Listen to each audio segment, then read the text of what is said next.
All right, so at time of this filming, I have been to 74 countries and 7 continents. So I don't want to toot my own horn and say that I'm a travel expert, but I have traveled more than anyone else I really know. So that is pretty much why I make these videos, just to help you guys based on my own experience.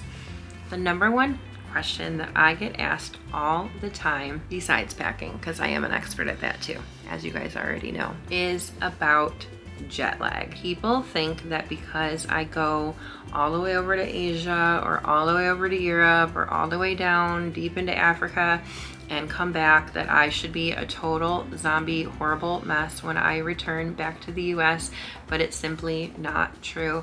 I am my cute little bubbly self the whole time when I get back from a trip. If I'm a little grumpy, it's just because I get asked the same question over and over again. How's your trip? How's your trip? How's your trip? Hey, how was your trip? Did you enjoy your trip? Did you have a good time? If I'm grumpy when I get back from a trip, that's why, not because I'm jet lagged.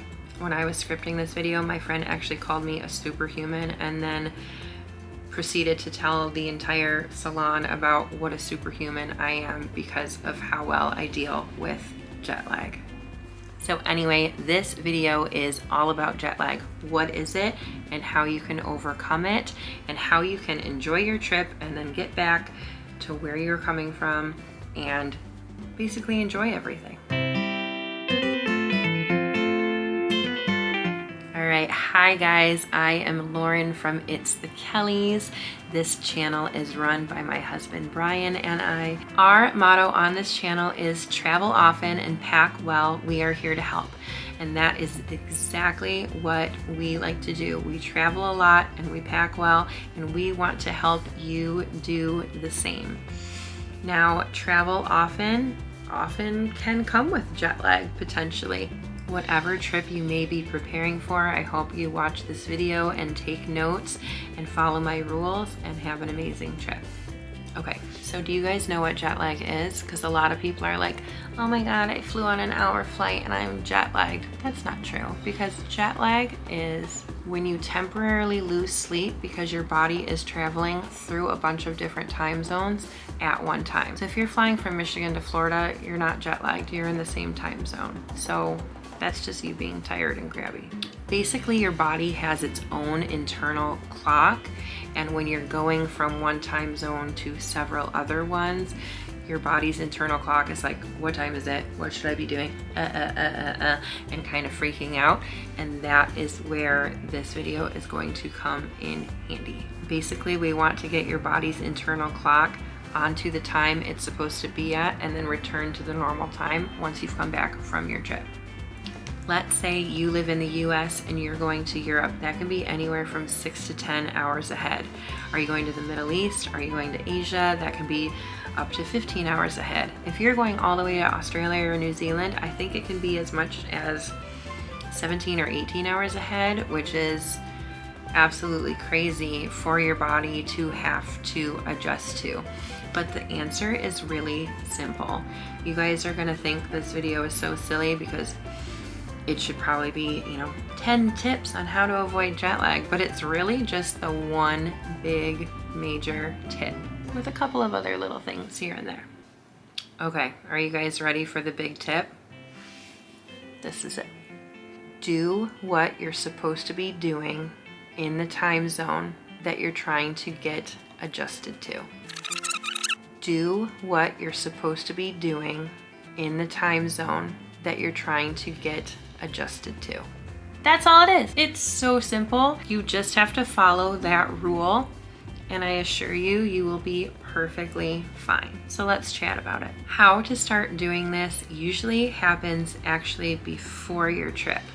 So if you have a trip overseas in the next few coming days, you want to try as hard as possible. I know it's a little bit impossible sometimes to get used to what they're doing in that time zone before you leave. So I'm going to wake up as early as possible, eat my meals as early as possible, and go to bed as early as possible without totally disrupting my life. I've been known to wake up at 4 or 5 a.m. sometimes, and eat all my meals early and go to bed as early as 7 or 8 if I absolutely need to prepare for a trip. And it really just makes sense.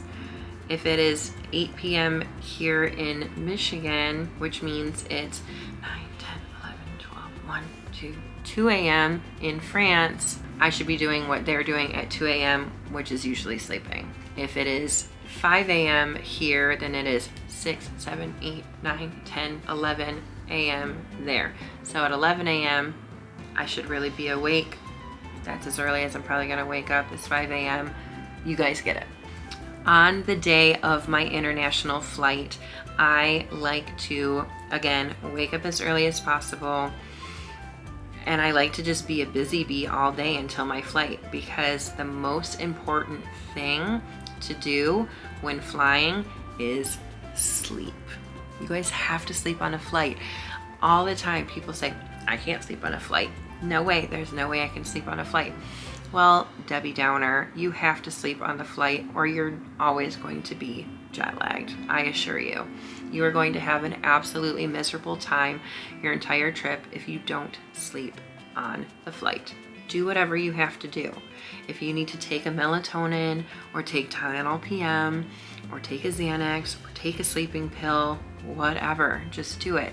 Put on some headphones, listen to some sleep sounds, put on a boring podcast, some sort of ASMR, put on a little face mask, have a little pillow, a little blanket, a little stuffed animal, whatever you need to do to go to sleep, and just go to sleep. If your flight is only 6 hours, that flight needs to mimic an entire good night's rest. If you're on a longer flight, that's a little bit easier. I personally love very long flights. I've been on tons of 16-hour flights and I love them because I get on board, I'm gonna watch a movie, I'm gonna eat my food and drink my drinks, do a little bit of work, watch another movie, get a full night's sleep, wake up, eat breakfast, watch another movie, and then I'm there. I love those flights because I can actually get a good night's sleep and enjoy all of the flight's different amenities, while also getting up and walking around so my legs don't lose blood circulation. So upon arrival, the same rules go. Whatever time it is there, do what you're supposed to be doing in that time zone. If you have arrived and you're in Paris and it's 8 a.m., guess what? Drop off your bags at the hotel and go sightsee. Because if you go to your hotel and go take a little nap for a while, you're never going to adjust as long as you're there. Go rally through the day, get your good meals, get some caffeine, do everything you're supposed to do, and go to bed early if you want to. Because then you can get a good night's sleep in your hotel bed, wake up the next day, and you will be totally adjusted and perfectly fine to enjoy the rest of your trip. Now on the opposite end, if you get there and it is 11 p.m., then at 11 p.m. you're gonna need to go to bed. But if you did that, you were probably on a longer flight, and that's okay, because you followed the rules, slept on the plane, woke up a little bit before you land, you finally get to your hotel, then just go back to bed. The next morning, you should be totally fine. Just always take my big major rule into consideration when arriving and do what you're supposed to do, and you will be perfectly fine. Now coming home, I think coming home is a little bit easier. To me, if you travel anything like I do, you're going to be totally exhausted. You're not going to care on the way home, and you just want to sleep or watch your movie, do whatever you want to do. You're tired from the trip. So on my flights home, I like to do a little bit of everything. I like to eat the food that they provide. I like to watch the movies that are there.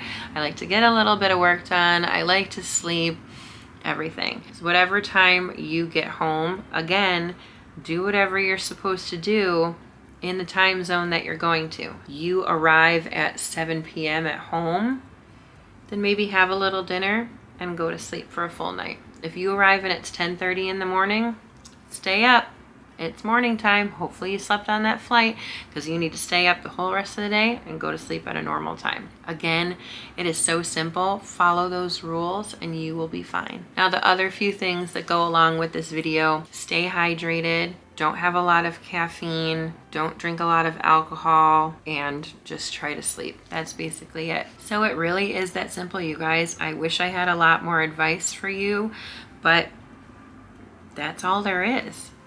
Follow these rules for your next trip and you will be totally fine. Comment down below and let me know where you're going and how much you really need to adjust.